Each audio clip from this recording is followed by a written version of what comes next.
We have just finished an extraordinary summit of NATO leaders to address the biggest threat to our security in a generation, President Putin's war against Ukraine. The people of Ukraine are resisting with courage and determination, fighting for their freedom and for their future. We stand with them. President Zelenski addressed us with an impassioned message, thanking NATO allies for the significant support we are providing and stressing the vital importance of even more military assistance. Today, NATO leaders agreed that we must and will provide further support to Ukraine.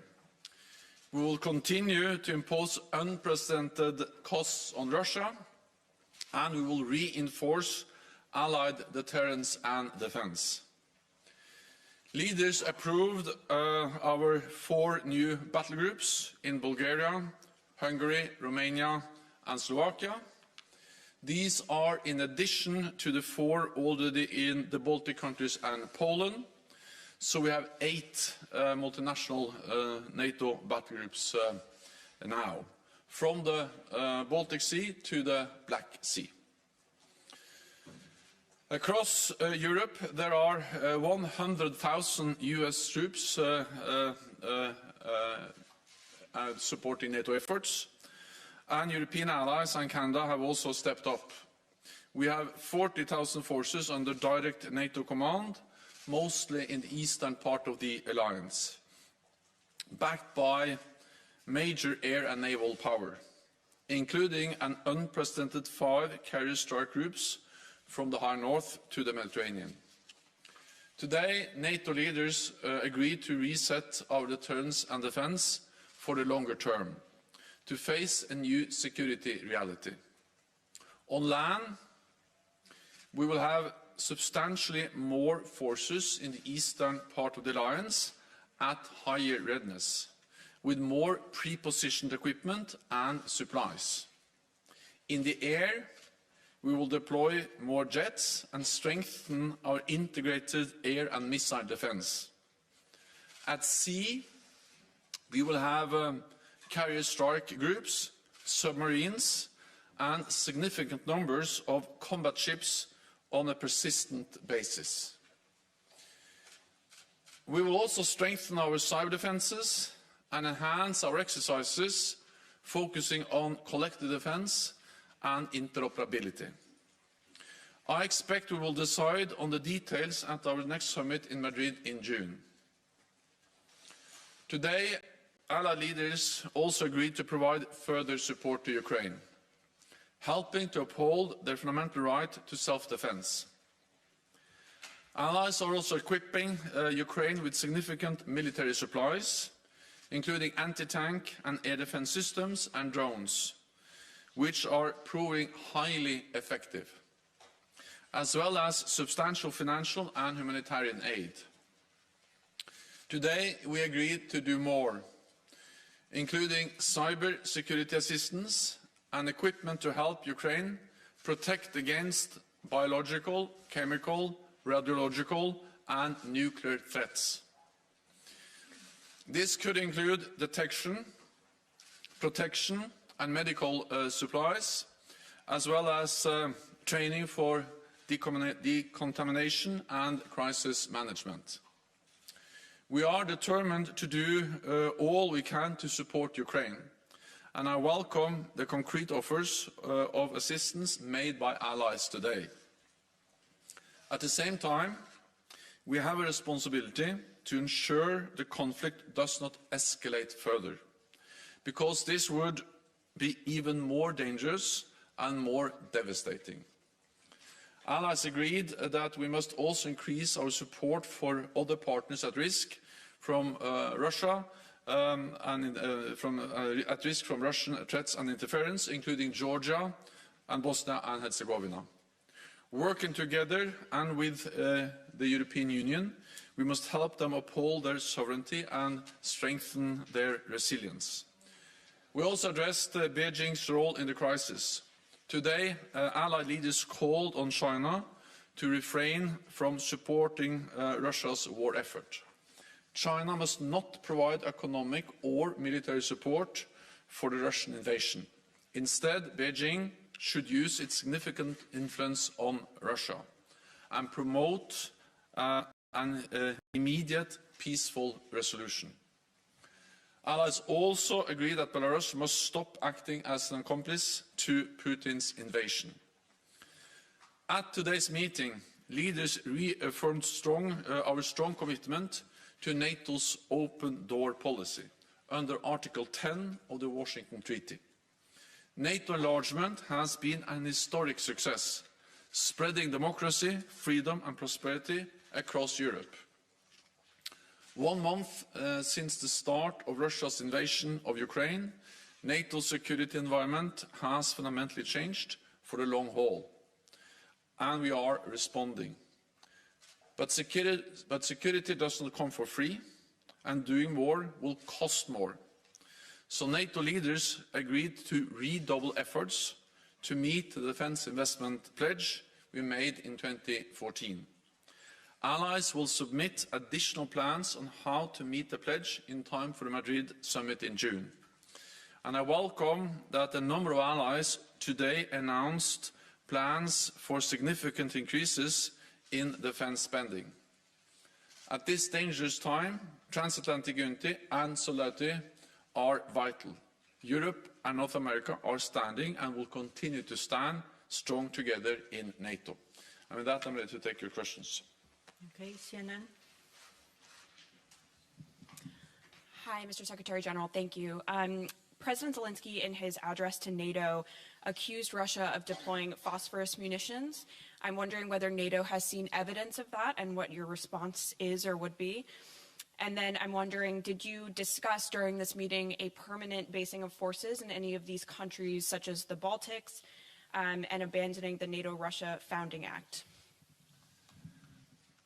So we are resetting NATO's deterrence and defence for the long term, with more troops, with more air assets and more maritime capabilities. We have already increased our presence in the east, and today we decided on 4 new battle groups, and the leaders agreed to task our military commanders to provide options for a long-term reset of our presence, our military posture in the eastern part of the alliance and across the whole alliance. Details will be then decided at our summit in June, but that comes on top of what we have already done. So this is long-term. We are prepared for long haul because we can already today say that the Russian invasion, President Putin's invasion of Ukraine, has changed our security environment for the long term. It's a new reality. It's a new normal, and NATO is responding for the long term. We have seen very credible reports about the use of military force against civilians, and of course this is of great concern for all NATO allies. NBC. Secretary General, thank you for taking my question. How do you believe NATO will respond if China begins to support Russia economically and perhaps with military supplies? And also, do you believe that there's a role to play for NATO when it comes to alleviating energy costs? And I'm talking about speaking directly to Saudi Arabia and other OPEC producers. Thank you. So NATO allies are coordinating their efforts when it comes to also energy security, and it was also addressed in the meeting today to step up supplies, to diversify sources of supply, and also to reduce dependence on supplies from Russia.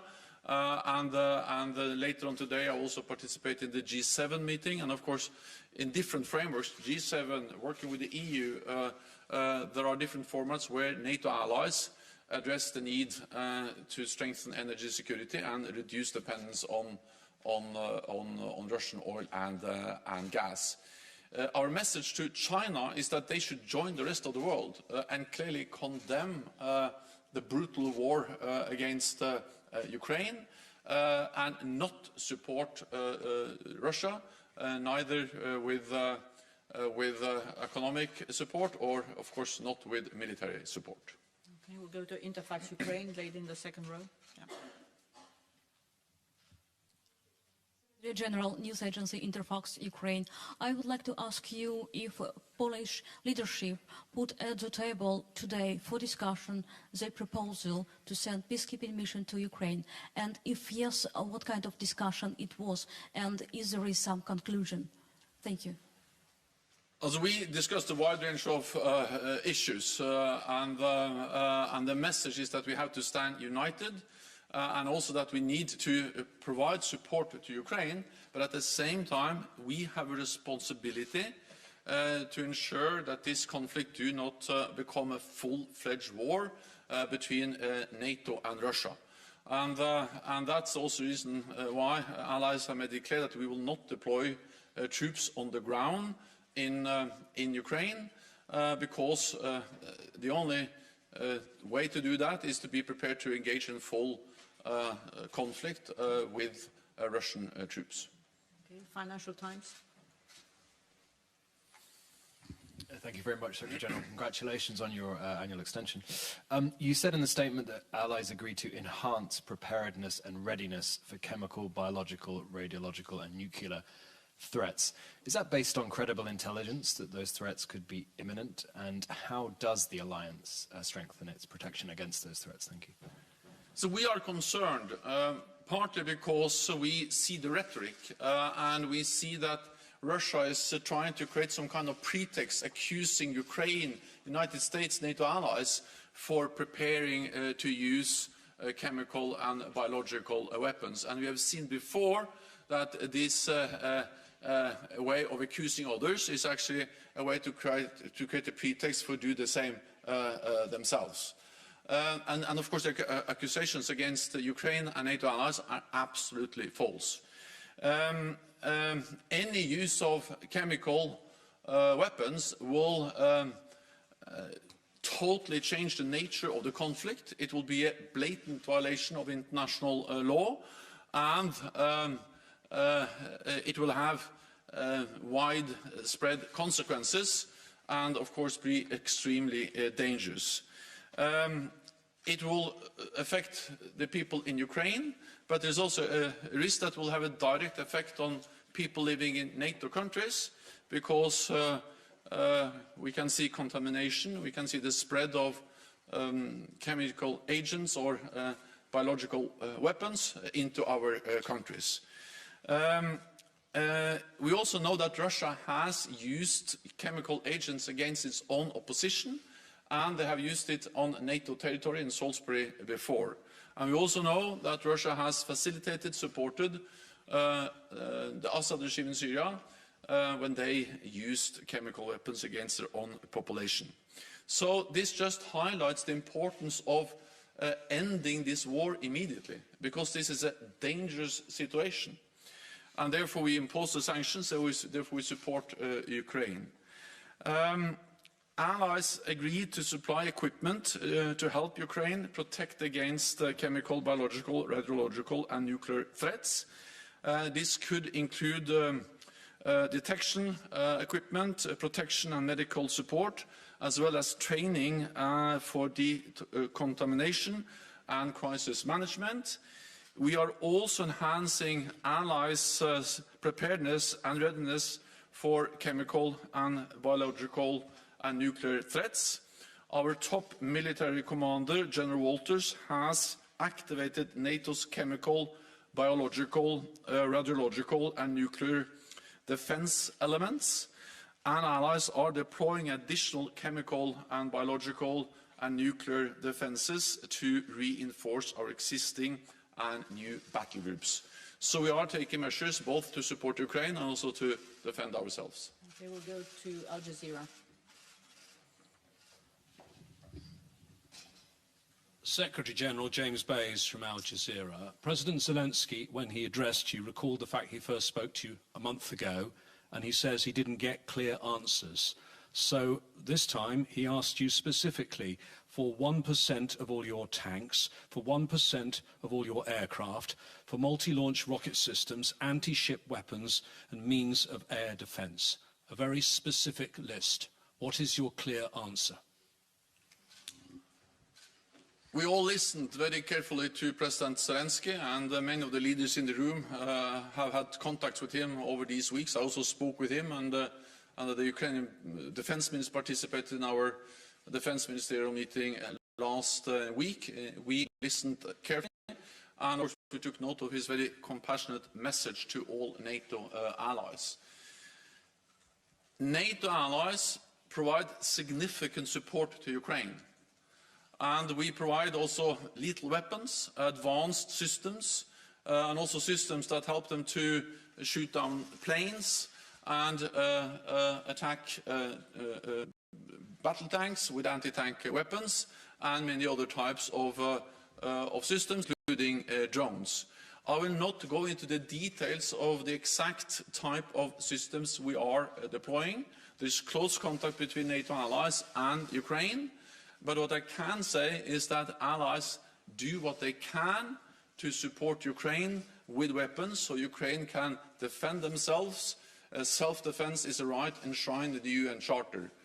At the same time, we have a responsibility to prevent this conflict from becoming a full-fledged war in Europe involving not only Ukraine and Russia, but NATO allies and Russia. That will be more dangerous and more devastating. And I think we have to be honest about that, and that's exactly what we have been in our meeting today, and also what I say to you in the press conference now.